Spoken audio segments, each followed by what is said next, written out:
but I also wanted to tell a happy coming out story because I want young queer kids to understand that they should be able to reasonably expect their parents to love them and protect them when they come out to them. And if they don't, if that doesn't gel with their experience, if their experience coming out was fraught and they're sad and they're angry, I want them to feel valid in that anger because they know deep in their heart that they deserve to be protected and to be loved in a way that they were not.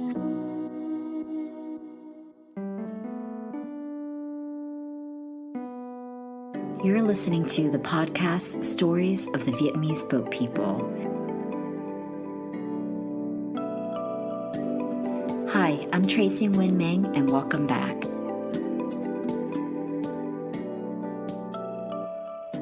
Earlier this year, we hosted a live interview with Trung Lê Nguyễn, author and illustrator of The Magic Fish. The Magic Fish is a gorgeous graphic novel about an immigrant Vietnamese family. Trung was born in 1990 in a refugee camp in the Palawan, Philippines. His parents escaped Vietnam by boat and resettled in Minnesota. He grew up learning English with his parents through picture books and was always specifically drawn to fairy tales. He discovered his passion for art early on, but as the eldest of two children, when it came time to go to college, he decided he needed to pursue a more practical career for his family. He went on to study art history so he could at least be around art, even if he wasn't working in the arts. Eventually, Trung found himself gravitating back to being an artist. Jung's list of accomplishments and published works includes DC Comics, Oni Press, Boom Studios, and Image Comics. The Magic Fish is his debut graphic novel. It is a coming-out story about a young Vietnamese boy and his immigrant parents, and the young boy's struggle in finding the right words to tell his parents about his sexuality. It is a powerful read about family and friendships, with exquisite illustrations that takes readers on a journey into past and present through fairy tales and reality. And what I really love about the book is how Trung wanted to share a story that was warm and loving. Trung also shares with us his own experiences in telling his parents he is gay, and how The Magic Fish, while not a memoir, it is somewhat confessional of his own life experiences. Hello, thank you so much for having me. I'm so excited to be here. I just want to say that I do love listening to the podcast, and I was so excited because it was the first time I'd ever heard kind of colloquial stories of Vietnamese diasporic people just talking about ourselves and our stories, and it was just incredible to be able to kind of see and hear that. Oh, thank you so much. So tell me about your family's history, your parents, and like how your mom ended up giving birth to you at a refugee camp. So let's start like before the beginning, before me, and I'll talk a little bit about my parents. And they're wonderful people. They I'm going to get some of the details wrong. So I'm sure my parents will, they'll listen to this and they'll correct me later. But the gist of it is that, so my parents both were born after the late 60s or after the mid 50s. I think my mom was born in 1970 and she's a little younger than my dad. And so they were too young to remember the actual Vietnam War, but they did grow up in the aftermath of it. And so they experienced a lot of that kind of turbulent political transition and contended with a lot of political persecution because they came from families that were on the wrong side of the war. And so my dad, when he was very young, he kind of grew up a little bit in one of those new economic zones. And that's not something that I know a whole lot about, but his stories about it are frequently pretty harrowing. My parents are also not shy about talking about their experiences either. It's actually kind of incredible because most of my friends' parents, most folks of their generation that I've spoken to are very hesitant about discussing their trauma. And my parents have a certain, they were quite young when a lot of the most harrowing experiences of theirs happened, but they're very, almost devil may care about it. There's gravity to the way that they speak about their experiences, but I've been lucky to be able to ask them questions and hear their stories kind of whenever I want to. They're usually pretty happy to share them. But anyway, my dad was very poor when he was younger. He came from a family that was evidently pretty affluent, but then after everything was repatriated, they lost everything, and so he came from one of those families. And so his older siblings are also like they tend to have a different air about them. They're raised very differently, so they remember affluence. And my dad never knew that, and so he and his younger siblings all grew up very poor, and so they have very Yeah. So different how old was outlooks. he after the war? Let's see. He was born in the middle of the 60s. So he was very young. A So he remembers a teenager. lot of, yeah, so he would have been a teen. Yeah, and so he sold ice cream out of a rickshaw at some point, and he used to collect firewood to sell it. And then when he was a teenager, he decided, that he he wanted to be able to defend himself a little bit when he would get picked on or robbed when he was out selling his ice cream. And so he trained to become a kickboxer, and he became a pretty successful prize fighter for a little bit of his life.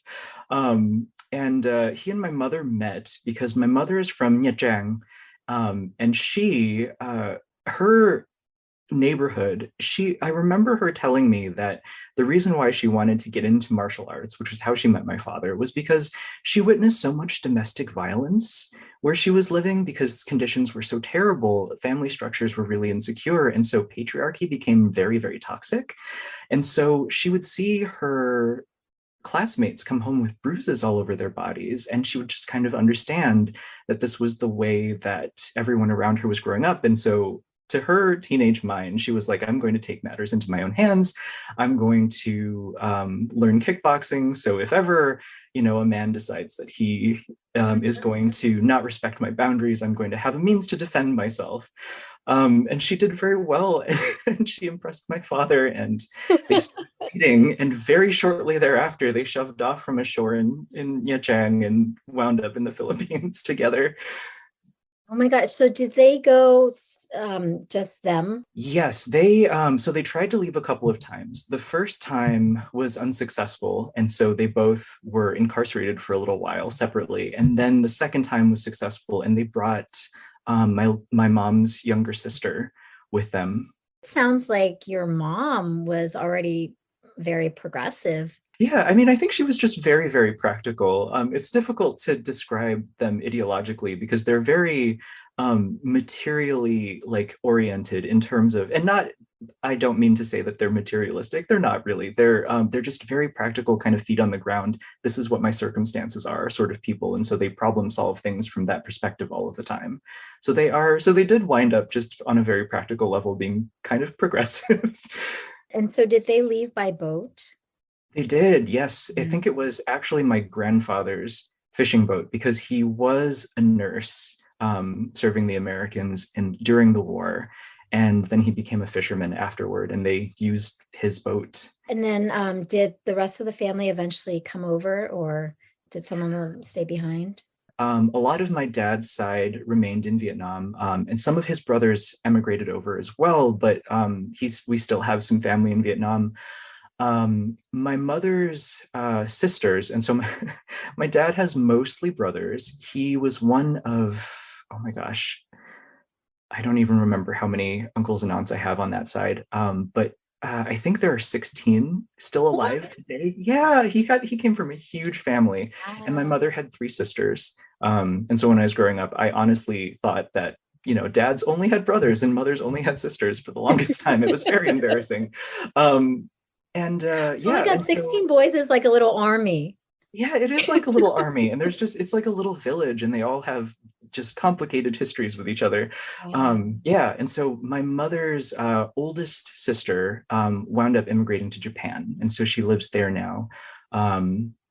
And her one older sister and her one younger sister. My mom's kind of strange because she is kind of the matriarch of the family, but she's in the middle, so she finds that position very strange. But her sisters eventually, we sponsored them to immigrate here. So they actually came over here when I was a teenager. So did you guys go straight to Minnesota? We did. Yeah, I think we did go straight to Minnesota. There are great pictures of me when I was very little, experiencing snow with my parents for the first time. I think my parents adjusted better than what I would assume that they would if they were to have told me that this is what happened. But yeah, we went directly to Minnesota. How did you end up in Minnesota? Did you already have family there? No, I think it was because our sponsor family was from Minnesota. And so they were here to kind of help my parents transition and get settled. Well, I don't know if you have like your birth photo at the refugee camp. I remember actually when I was getting my driver's license when I was 16, I had an American birth certificate because I got one when I became a citizen. But my parents thought that they meant my literal birth certificate, which I was born in a refugee camp. And so it was a small slip of pink newspaper parchment with just a little record of when I was born, and that couldn't be used as an official documentation for me. So I had to go back and get my government issued American birth certificate after that. So I have to admit, I've never been to Minnesota. I'd love to just kind of hear, growing up, what it was like in Minnesota. Is there like a large Vietnamese or even Asian American population in your town? So I live currently in Minneapolis, and so there are a lot of Vietnamese Americans and Hmong Americans, especially in the Twin Cities, in Minneapolis and St. Paul. And I remember, like, I went to a Vietnamese Catholic church when I was really little, and my parents had a Vietnamese American community. I feel like it started to peter off as I got a little bit older and people started acclimating to the culture. And so our Vietnamese American community became slightly less tight knit, by my recollection. But I do remember there being other Vietnamese American immigrants because I think there's some history there with with Walter Mondale feeling a way about the war. And so he, I guess, was pretty quickly supportive of efforts to resettle refugees here in Minnesota. I remember when I was in elementary school, we had a very supportive community. And so a lot of folks were pretty proactive about helping us get acclimated. But I think as I got just a little bit older, I think just before middle school was when I started finding myself in a position where I would be really protective of my parents in spaces where, we're not surrounded by other Vietnamese people, and kind of, translating for them on our best days, and then sort of ushering them away from interactions that were not treating them well if they hadn't picked up on it right away. And so I think I realized pretty early that we spoke a hybrid language at home, and that we were straddling two different cultures and trying to kind of facilitate understanding between the family members in that circumstance. So I was pretty young. Yeah, and your parents were young when they came, right? In their 20s, I think. Yeah, my mom was 20 when she had me. So she would have been in her early 20s when she immigrated here. And and then my dad was in his mid 20s then. And did they get a chance to like go back to school, or what were their professions? My mom stayed at home for most of my childhood, and then she got into the nail industry, which is very typical, but it's something that we're quite proud of because it's kind of a staple of Vietnamese American identity. And she now owns her own nail salon, so I'm very, very proud of her. And my dad trained as a carpenter, and so he went to a local community college and a trade school. I think I forget which one it was, but he continued to study to be a carpenter so that he could stay apprised of kind of American professional standards. And now he also owns his own cabinet shop. I forgot who the review was from, but about the magic fish. And it says, an immigrant story that is warm, loving family and friends are a refreshing alternative to immigrant stories that focus on family problems. And I really love that quote. And when I read your book, I knew exactly what that reviewer meant. Because oftentimes, I think when we think about stories that center around migration and war and refugee and immigrant experiences, we think of tragedy and conflict in painful stories. And you have some of that in The Magic Fish, but I think, and it's really only when it switches to Thing's mom,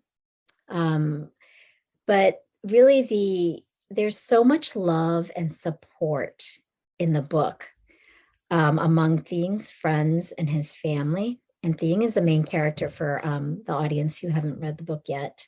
And even like in the illustrations, what I loved is the subtlety of the affection that the parents have for each other in your drawings. So it's just such a lovely, refreshing alternative, I would say. And so I don't know. I think the book, you have said in past interviews that it's somewhat of a memoir. So can you tell us about your own experiences and how much of the stories within the book reflects your own personal life? So the Magic Fish is constructed sort of strangely because I've never written a work of fiction before the Magic Fish. It was the first thing that I'd ever really written on my own that wasn't an essay or something structured like that. And so the Magic Fish is actually built a little bit like an essay. It kind of starts with the thesis statement, and then there are supporting statements, and then it wraps itself up at the end a little bit. But that part came a little bit later. When I got the book contract to make the Magic Fish, I mostly considered it an excuse to tell all of my favorite fairy tales. Fairy tales are something that I love, have always loved growing up. And so I wanted to seize the opportunity to draw all of my favorites. And then I had to sit down and really identify why all of these stories are resonant to me. And I gravitated towards underdog kind of Cinderella stories. And I loved The Little Mermaid ever since I was very, very small. And so from there, I kind of started to draw connections to the resonance that those particular stories have with immigrant experiences and with themes of transition and with queerness. And that's when I realized, like, oh, like I love these stories because they're something that I find really deeply connects with something inside of me. So I have to make the story somewhat personal. And I gave myself permission to be as confessional as I wanted to be, because everybody's first novel, first project is a little bit confessional. And I wanted to get that out of the way. I didn't want it to be an autobiography because I was in my 20s when I was writing The Magic Fish. And I was like, I haven't lived enough life to really write an autobiography. That seems strange. And also, memory is imperfect. And for a lot of diasporic children, the transition between our kind of mother language and then that hybrid language, and then kind of slowly losing our capacity to speak our mother language, it comes with this strange thing where our memories suddenly become inaccessible because our child selves literally spoke a different language than our adult selves. And so we can't remember the things that we said or were spoken to us. And so to relieve myself of the imperfection of memory and the responsibility of being a record keeper, I decided to tell a work of fiction that was somewhat based in my life in a way that felt true to my heart, but kind of in a fictionalized way. And so some of the events in the story were based on things that did happen to me when I was a kid. And the parent characters are very much based on my parents. They're affectionate in the same ways that my parents were, and they have a lot of the same driving priorities and a lot of the same conflicts that my parents encountered. Yeah, and the role of the father in the book was a quiet one, but I think the moments that he appeared in the story, it showed again just so much love and support. It showed respect for him, but also the love and support that he had for his family. But it was just such a yeah, it was like the moments that he did come in, it was impactful, but like he was kind of a softer character throughout the book. So I don't know how much of that reflects your father.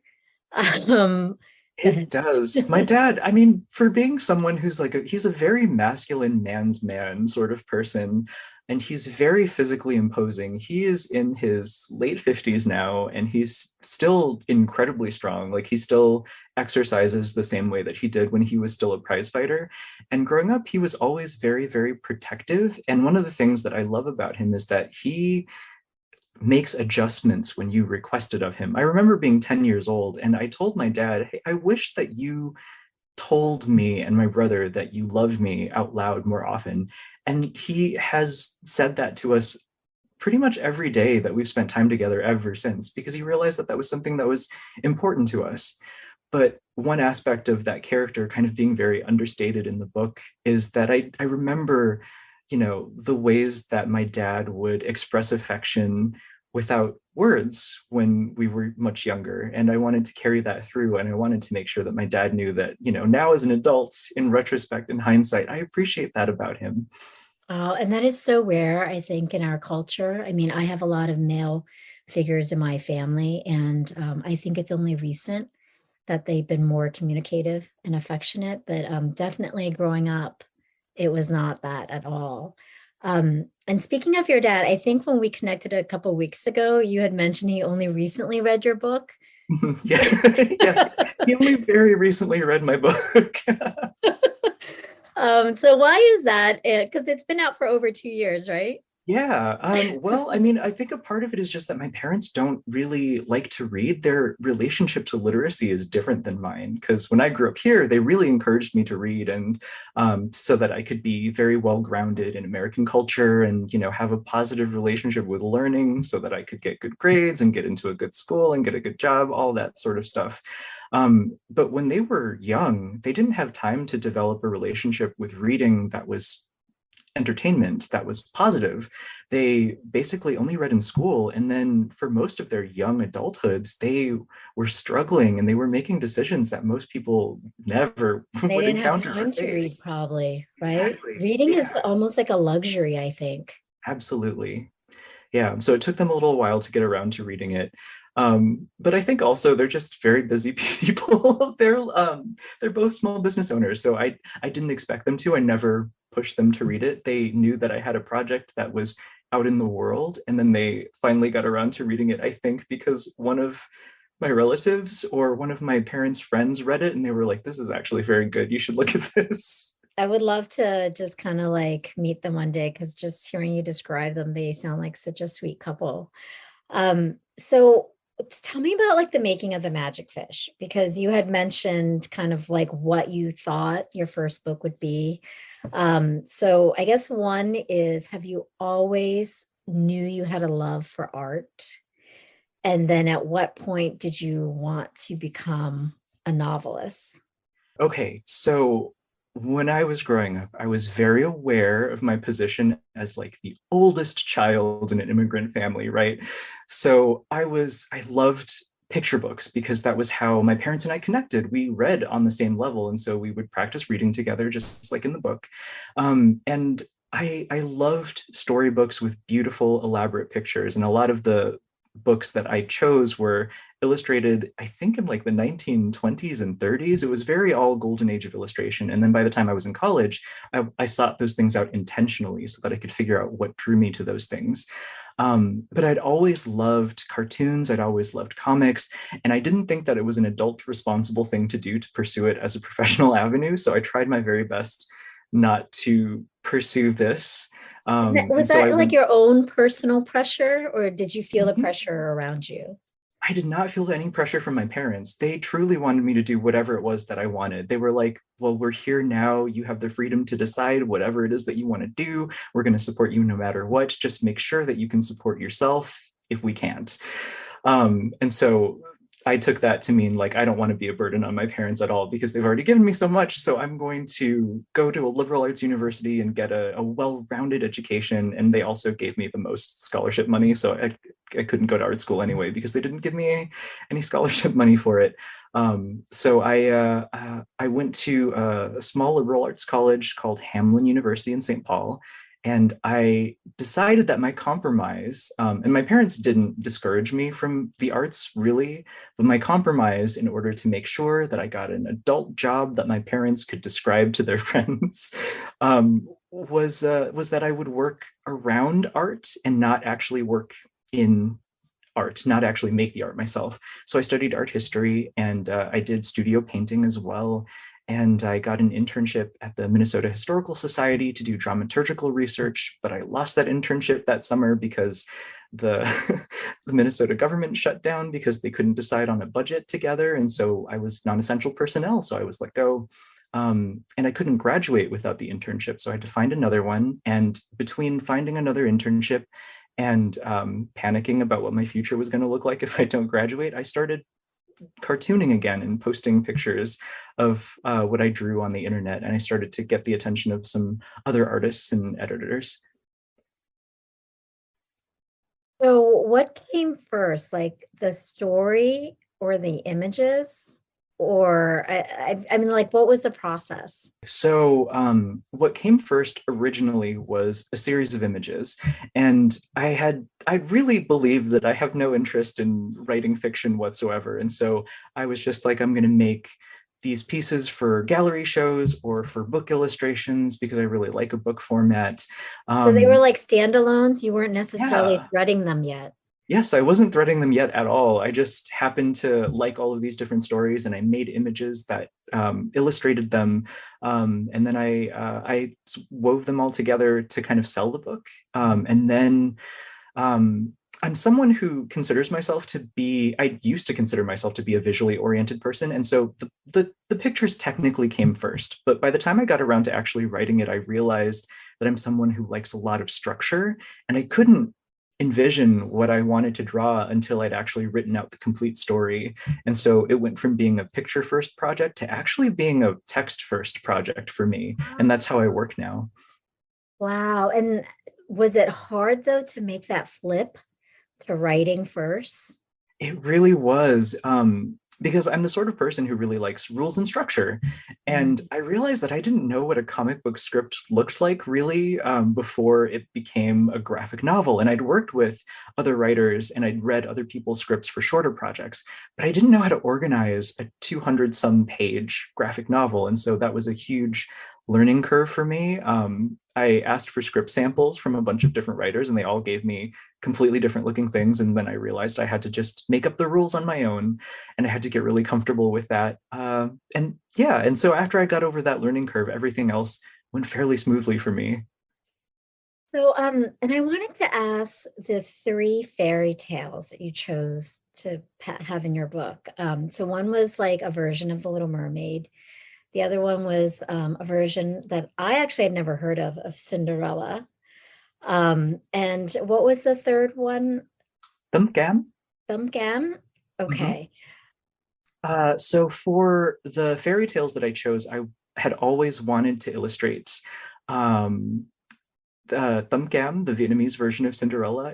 It was a story that I grew up with. As a matter of fact, when I read Cinderella when I was a small child, my dad was like, "We have a story that's just like this, but it's a lot bloodier." And so, for some reason, I always wanted to produce this story within a format that I really loved. And so I knew that I wanted that to be the centerpiece of the graphic novel, and I wanted to impress upon readers that fairy tales are really wonderful things because they can provide you with this little window into different parts of the world in different times, because a lot of different cultures and a lot of different times kind of repeat stories with very similar tropes, but they're sort of perfect because of that, because they change in sort of meaningful ways that tell you a little bit about the storyteller as you're reading the story, and so you can't help but glean something from the source that you're currently experiencing of that story. And so I wanted to give readers the impression that a story is organic and that it changes clothes in order to subsist in different places,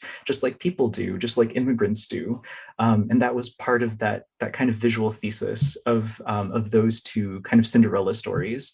And The Little Mermaid is a story that is specifically about transition and moving from a place that you know and love and surrendering your agency and going someplace where you have no agency whatsoever.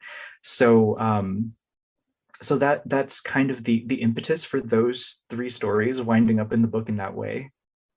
Yeah, and I think in your author's note, you had talked about all the research and studies and references you tried to make in the costume and design of those fairy tales. So, can you talk a little bit about that process of trying to figure out, how do you make the clothing, the hair, the look throughout the stories? So that was oh my gosh, there were so many feelings that went into that process, and I think while I was actually writing the story, it didn't feel super personal to me just yet. And I'm not someone who gets very emotional about things. I tend to like to keep very emotional things at arm's length. And so as I was writing the story, I was very much like, these are the events that happened to these characters, and this is just how it played out. And I was very reserved about it. And then by the time I went into looking into the clothing and the period settings and the set pieces for the panels and the stories, that was when it felt more personal to me, because I sort of felt for the first time this sense of bereavement, that I had a loss of culture as I was growing up. I think a lot of immigrant kids kind of go through this period of feeling very in between. We're like, okay, so we come from this place, and people sometimes expect us to be able to speak for this place, but a lot of us haven't really ever been there for any significant amount of time. And so I was feeling a way about, am I allowed to tell stories about Vietnameseness as a Vietnamese person who's never been to Vietnam, and who, wouldn't be able to speak the language with any strong proficiency if I went back now? And the language has evolved over a series of years. So even if I went back with my parents who speak fluently, they speak fluently in a language that was spoken, 20 years 30 ago. years ago. Yes, exactly. Yeah. So they would have a little bit of a challenge of their own. And so there's this feeling of bereavement a little bit. And I really felt that. And I felt this pressure to, be super informed about things in order to proceed. And I think research is good, and I like doing research, but at some point I surrendered that expectation of edifying the public about Vietnameseness, and just decided to tell a story that I wanted to tell.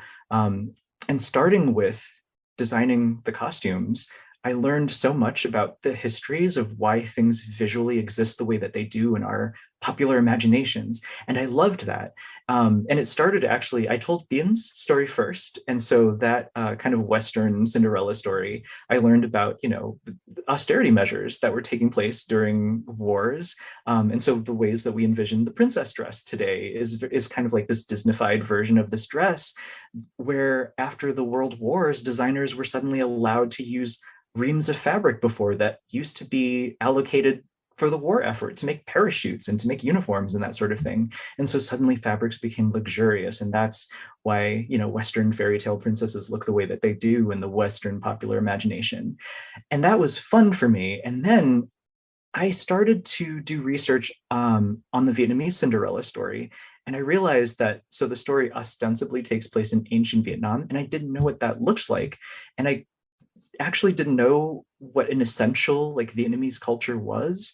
And I realized that I don't know that I could identify one, because a lot of our culture is a confluence of all of the forces that have occupied the nation for hundreds of years. And so China and France and Portugal and Japan for 8 months, and then through the war and through reunification, things have transitioned so much that I also relieved myself of the pressure to be correct about all of those things and just pick a period that I was fascinated by. And so that's why the Vietnamese Cinderella looks like it's from the 1940s and 50s in Vietnam, because they were wearing, period clothing that I imagine my grandmother would have seen. A lot of it became suddenly an exploration of what people's imaginations looked like. And that means exploring the world that they might have seen. And that part of the process was finally what got me emotionally invested in the story. Yeah, and it was so fitting with the time period too, because during that French colonialism, you can imagine, the state of family and status and Mm-hmm. what it might feel like to be a stepdaughter in that type of household. Do you know what I mean? It was very Yeah. fitting with it. So the Magic Fish, the title of the book, was it based off of the Cinderella fairy tale? Yes, it was. And then I think thematically, I started to insert fishes and other stories. And The Little Mermaid, that was very easy. And then in the first one, I had to sort of invent different aspects of the fairy tale to make it texturally suit the rest of the book. So how did you decide that that would be the title of the book? Well, I think it was going to be a magical fish is something that all of the stories have in common. And so I thought that was very easy. And I also didn't want to name the book in a way that would exoticize the experience of being Vietnamese American. I wanted it to be an accessible story title that indicated first and foremost that it was a series of fairy tales. I love the intentional aspect of using the three colors Mhm. throughout the book, the red, the blue, and the yellow. And the blue is the fairy tales were told in blue. So, what was the process of deciding on that format? Because I love it. It's so intentional. And again, it's so subtle, though, and understated, but yet powerful. Sure. That evolved from a compromise that I came to with my editors because I really wanted to tell As the it always story does. in black and white. Yes, yeah, always. But they're brilliant. My editors are really, really wonderful storytellers, and they could kind of identify what I was trying to do. So they were like, okay, we want to print the book in full color, but you can use tones. You can just use values instead, and then we can print the book in a limited palette. And then it evolved to become, oh, like I could use several different palettes to indicate to the reader what part of the story they're in and what story universes they're occupying. And so it evolved into a really useful storytelling device to give people a sense of place inside of the book without having to use didactics and without having to, lay things out in text all of the time. Yeah, no, I think it's brilliant. The one thing that I did want to also touch on during this interview is the book is, a coming out story Mhm. of the little boy Thea, the main character. And, he's very close to his parents, but because of the language barrier, because of, his mom having a little weight on her heart because her family and her mother is still in Vietnam. The father, although very loving, in the story, it doesn't seem like he's home often. I think he works like late or odd hours. Other coming out stories have touched on conflict and lack of acceptance. But this one tells a different story, actually. This book is about not about the drama among friends and families, because actually the drama is all in the fairy tales. But when it comes to the friends and a family, it's about love and support. So, can you talk about your choice in kind of building the narrative that way and perhaps even your own experience in opening up to your parents? I think the way that I wanted to tell this coming out story has a little bit of a corollary to the way that I wanted to tell this immigrant story as well, where I wanted to proffer an alternative narrative about the ways that we can navigate these things. And so growing up, I read a lot of really difficult and fraught immigrant stories. And I also had the same experience of coming out stories as well. And so I think by the time I was in college, I was like, okay, I guess everything's going to be difficult for me. But I actually had not that experience. My parents were very warm and very accepting, and they were very intentional about making sure that we were understood, even though they kind of struggled to get there sometimes. And so I'm not pushing back on any of those narratives because where there's smoke, there's fire. There often are fraught relationships among immigrant families and around queerness in immigrant families. But I think, to my mind, queer readers understand that those other stories are out there, and they understand that sometimes life is difficult and that there are challenges in being a queer person growing up in the world today. And so I wanted to expand their set of expectations. I think my reasoning for it was that I grew up reading a lot of stories telling me about how life was going to be difficult, and I understood that to be important. And I still believe that those stories are important. But I also wanted to tell a happy coming out story because I want young queer kids to understand that they should be able to reasonably expect their parents to love them and protect them when they come out to them. And if they don't, if that doesn't gel with their experience, if their experience coming out was fraught and they're sad and they're angry, I want them to feel valid in that anger because they know deep in their heart that they deserve to be protected and to be loved in a way that they were not. And so I like having this sort of breadth of narratives. I wanted both stories. I still value and love stories that are both challenging and stories that are comforting because I like that range of expectations.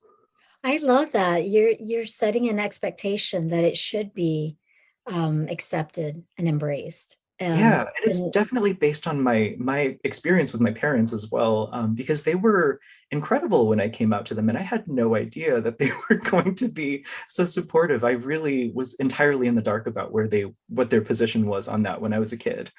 yeah, may I ask you how old you were when you shared with them? I was, I think, 16 or 17 when I came out, and it was an accident. Um, like I mentioned before, my parents tend not to read, and I was a pretty good student, and I did like to write. And so I wrote an essay, and my parents had sent me to parochial school my entire life. And so I was Catholic educated for all 12 years of my education before college. And I wrote an essay about coming out and about a crisis of faith and where I positioned myself within Catholicism, because my parents are very Catholic, and my grandmother used to be a nun. We're very, very entrenched in that religious tradition, at least in our experiences. And I'm not sure how dogmatic they ever were when I was growing up, but that was something that was important to my family. And I didn't know how they were going to react when I told them. And so I just decided I wasn't going to. I was going to come out after college, after I could have agency and make my own decisions. Maybe And be out of the house. exactly, yes, and be out of the house and not have to worry about it so much. Yeah, but I wrote an essay for a class, and I got a really good grade on it. And because my parents don't really read, I thought it was safe to just leave it lying around the house. And my mom saw it, and she was like, "He got a really good grade on this. It must be good read. It must be a good read." So she read it, and she got back from work the next day, and she was like, "Hey, do you want to talk about something? I read this essay of yours." And I was like, "Oh, okay, so I guess we're going to have this conversation." And her main concern was she didn't know how my dad was going to react, because they also never talked about this. This wasn't something that was kind of in the water for them culturally, and it wasn't something that really came up in their day-to-day lives very much. And so she was kind of worried, because she's like, "Well, your dad is, he has very strong ideas about what it means to be a man, and masculinity is important to him, and so we don't know what narratives he has built up about this sort of thing. So if you feel like coming out to your dad, we're going to sit down as a family and we're going to do that." And I was like, "Sure. If you know it's unfair that dad doesn't know, so he should also know, I will come out to him as well." My little brother already knew. And so he kind of overheard the conversation. He was like, "Hey, I'm going to be there for you too, just in case this goes really badly." And so from the jump, everyone that I had come out to in my family, like within the span of 5 minutes, was already on board. And they were mostly concerned about, okay, how do we keep you safe as we, proceed a little bit further? And then my dad comes home, and we're all my mom says, "Okay, we have an important discussion to have with you. Come up to Trung's room." And so he knew it was going to be about me. And so it was my entire family sitting in my bedroom.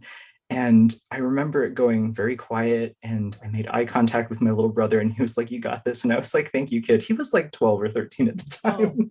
And so it was very sweet. And I took a deep breath, and I explained myself to my dad. I was like, "I'm gay. This is what I envision my future to be like. I'm going to fall in love with someone who is a man or is of the same gender as me." Um, and he was like, "Sure, that's fine." And he had Did no you like fall out of your seat because you yeah, were I didn't had know so what to much say. buildup?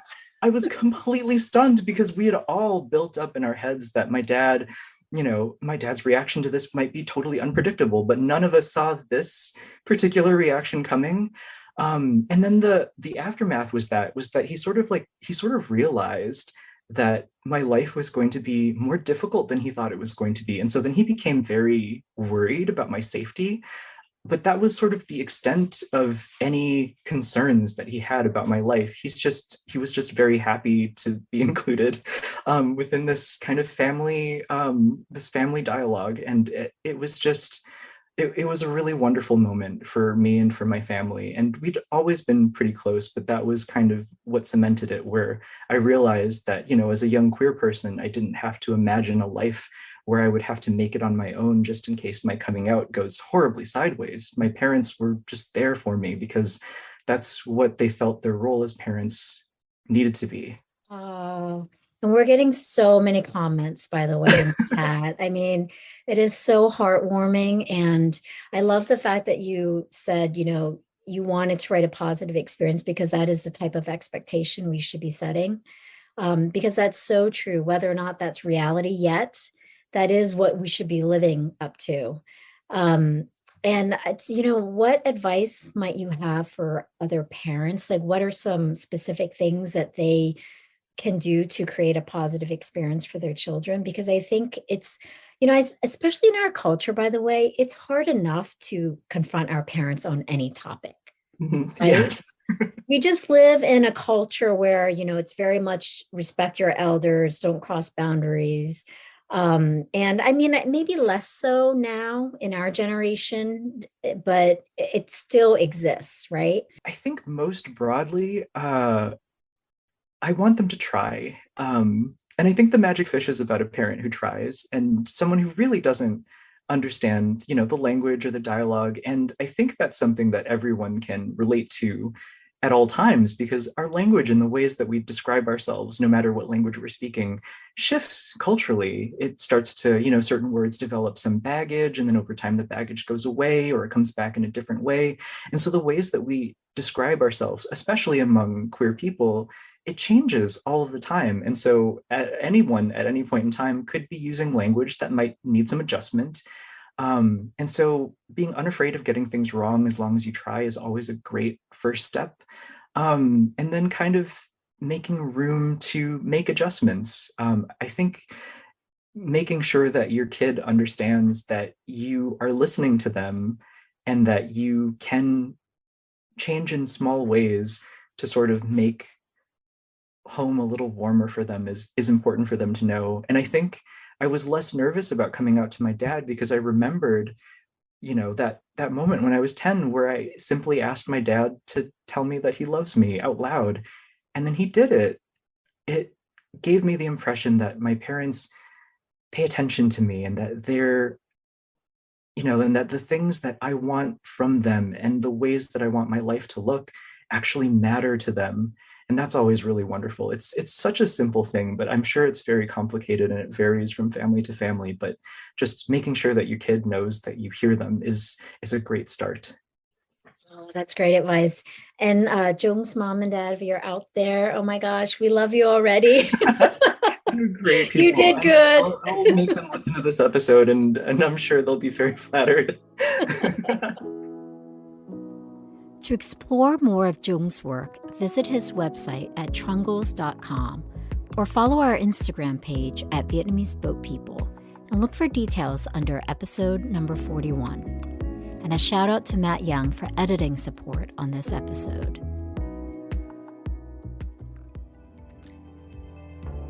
I'm Tracy Nguyen Mang, and thank you for helping us preserve history. Don't forget to subscribe to the show on your favorite podcast app.